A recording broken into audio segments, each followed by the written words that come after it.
Welcome back to Eye on San Francisco. I'm Andrea Cinque. We've been talking with John Barron, the health renaissance man. I love that term, John, health renaissance man. I know I say it a lot, but it's like so appropriate for you. And we've been having a lively conversation about health legislation, health reform, empowering ourselves to be better knowledge about health alternatives and keeping well. And we touched on the myths in the media about kava kava and ephedra being bad for us, when in fact it was smoke and mirrors. Right. And with that said, tell me more about U.S. health freedoms compared to other countries. How's that? Well, actually, surprisingly, even though we've been bad-mouthing the United States, it's actually better here than in most other countries. Amazing. At one time, that was not true, but at one time Germany was very big into herbs, but Europe has been spearheading a couple of things. The Codex Alimentarius, which is an attempt to make a sort of a worldwide coverage of all health supplements, to downgrade the amount that you can have in vitamins, to regulate herbs, to basically to make them ineffective. They've passed a European health initiative already based on Codex that limits the ability of many Europeans to gain access to nutrients and access to information. So the United States, despite all the faults that we talked about, is actually still ahead of many other countries, which is actually sort of encouraging. I'm delighted because I was ready to move to Turkey. No, probably not a good choice. I love Turkey, though. That's why I said that. Yeah. But you're right, a little too close to Iraq and Iran. Well, I meant in terms of access to the supplements you want. You may have a problem. Oh, yes, that's true. Okay. That's true.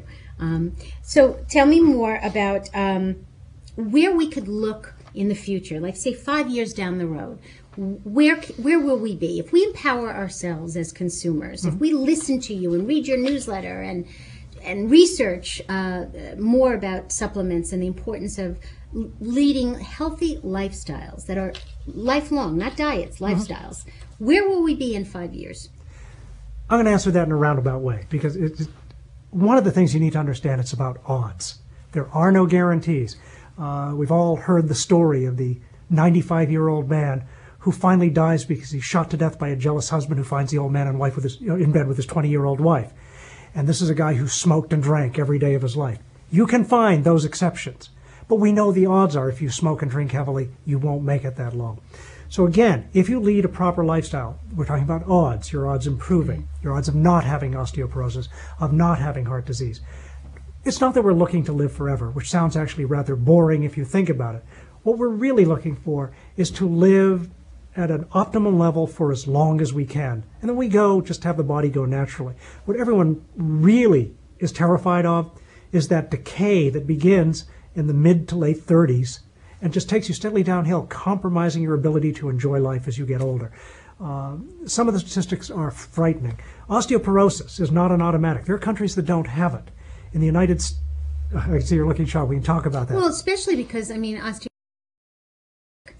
No, a lot of it is diet, and a lot of it is calcium, not enough calcium. Actually, surprisingly, dairy, too much dairy. The countries that have the highest consumption of dairy in the world have the highest rates of osteoporosis. And there's a reason for that, because it has to do a lot with the alkalinity of the body. We're sort of taking a piece of the puzzle here. One of the things you have to be aware of is that the diets that we eat today, which contain meats, dairy, cooked grains, sugars, are all acid forming in the body. Now, by that, your blood doesn't change. If your blood changes like more than 1/10 of a point, you die. But your body will change everything else to protect the blood. And what happens, it changes the pH of tissue. The body really needs to be in a state of about, without getting technical, it's a number that represents how alkaline or acid it is. It needs to be slightly acid at about 7.45 to 7.5. That's where your tissue is healthy. As it moves into the acid range, 6.0, 5.5, all kinds of diseases can flourish. Cancer flourishes in an acid environment. Most disease flourishes in an acid environment. One of the things that happens is your body, to protect against that, will buffer any excess acidity. And it uses calcium to buffer. What it does, it uses the calcium with the acid to create an acid salt that passes out in your urine.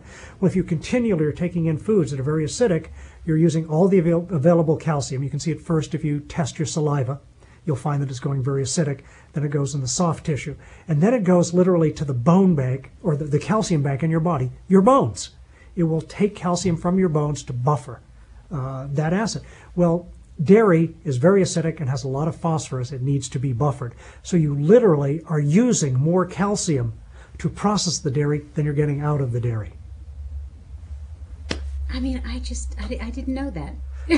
I feel stupid. I should know this. Well, no. I mean, again, a lot of it, and dairy is an interesting thing, and I don't want to take on the dairy industry per se, but there are questions about dairy. People tend to be highly allergic to it. Cow's milk is not really designed for humans. Certainly not the processed homogenized. If you are going to do dairy, you're better off. Soy milk. No, actually, I'm not a big fan of soy. Oh.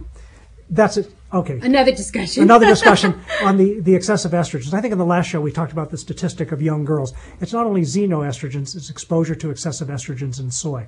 We have a tendency here in the States, if something is good, we believe a whole lot of it must be better. And the fact is, in the Orient, they don't eat anywhere near the amount of soy we do. And what they do eat is actually fermented, and the body processes that better. It also neutralizes soy by itself. Actually contains phytates that block the absorption of calcium. When you ferment it, the phytates are eliminated and you can absorb calcium. So if you have a lot of soy, it blocks absorption of minerals. So there are a lot of factors. It's not a simple thing. There's no magic bullet. It's, again, being informed. It's one of the things in Lessons from the Miracle Doctors that we talked about. Your book. My book. And you can download a free copy, or as I say, I'm always happy if you want to buy it from Amazon.com. But Lessons from the Miracle Doctors is literally it's that step-by-step program. It talks about diet, what diet is, how you basically correct deficiencies, how you correct things that are toxic to you. But everything has an impact. Food is a series of chemicals. And unlike the medical establishment's claim that it can only harm you, that's not true. Food can be beneficial or it can be harmful. Something that's beneficial in small amounts may be harmful in large amounts. A lot of it is common sense. If you just basically go back to more natural things, the kinds of things you did before a balanced diet, you don't have a problem. Your problem is when you start shifting into processed foods, the power aisle, sodas. Sodas actually are probably the single biggest culprit in osteoporosis. They're highly acidic. There is, in a sugared soda, it's about a teaspoon, just short of a teaspoon in every ounce of soda. So you see kids walking around with those 32-ounce big gulps.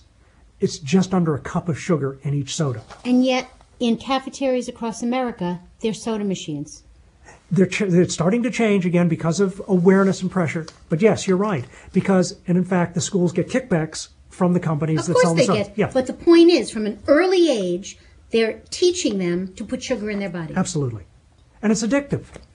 So again, as a parent, there's a limit to what you can do, because a child goes out on their own, they're going to do certain things. But if you make children aware, if enough people do it, you cross critical mass, things become current. Like omega-3 fatty acids, which no one talked about a year ago, are now very much the buzzword. People still don't understand it and use it properly.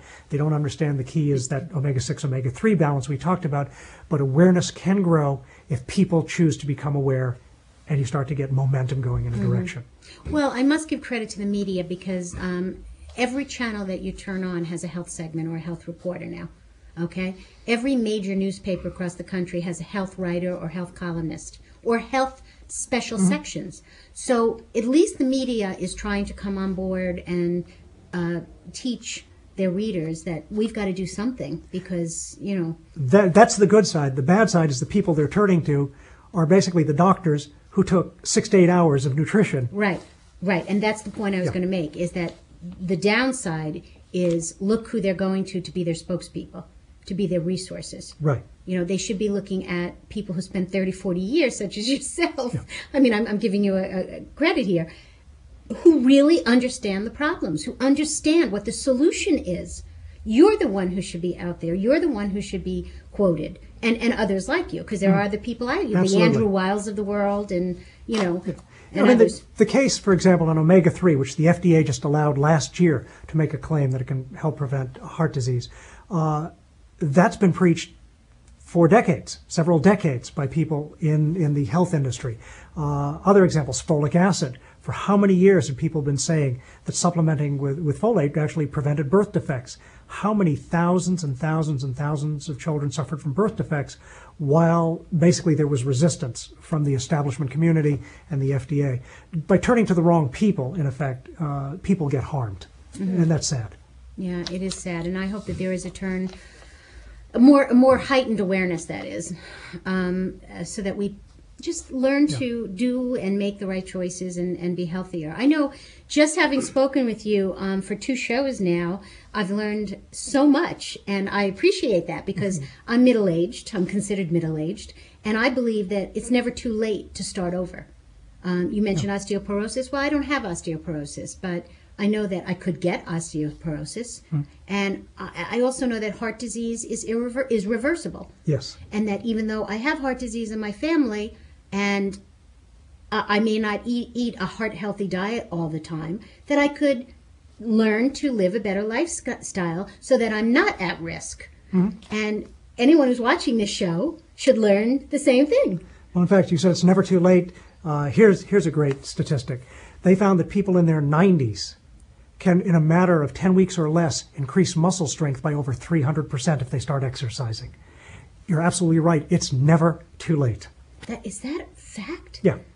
And that's huge because one of the problems as people get older, one of the biggest problems is basically hip injuries as they fall. Right, exactly. You build muscle, it gives you stability, and it protects the bones. It basically, you're building muscle mass around those bones. And I mean, you're not talking 90-year-olds like lifting weights in a gym. You're talking about just exercise like walking or riding a bicycle for 20 minutes, aren't you? Or swimming. Yeah, I mean, you're not doing bodybuilding, but doing some weight bearing. The weight bearing exercise builds bone strength, it builds muscle mass, aerobic, and flexibility is another one. People tend to be very stiff. Oh, yes. And that brings on so many ailments. In fact, just sitting here in this chair for a half hour, I'm thinking, oh, gee, my lower back, you know? So I hear you. I really hear you. So the message is get out and move. Get your body to move. Get your muscles to move and to be strengthened. You're only as strong as the weakest link. And that's really important to understand. If you exercise but you don't clean yourself out, you'll succumb to that. You need to do it all, or otherwise you succumb to the weakest part of the body. The essence of the baseline of health is, and all the doctors that I met who treated all the diseases, they didn't treat the disease. They basically said, let's optimize the body to do what it's designed to do. The body is designed to be healthy if you don't get in the way. Clean out the toxic substances, give it the nutrition, exercise it. If you do that, it's pretty much a miraculous machine. Yes. Well, let's take care of our bodies the way people take care of their cars, right? You know, people spend more time and more money on their cars than they do on their bodies. And we'll end the show on that note. John, a pleasure. Wonderful again. We'll see you again sometime very soon, I hope, on CNN maybe. Thank you. I'm Andrea Cinque, Ion San Francisco. Thank you for joining us today.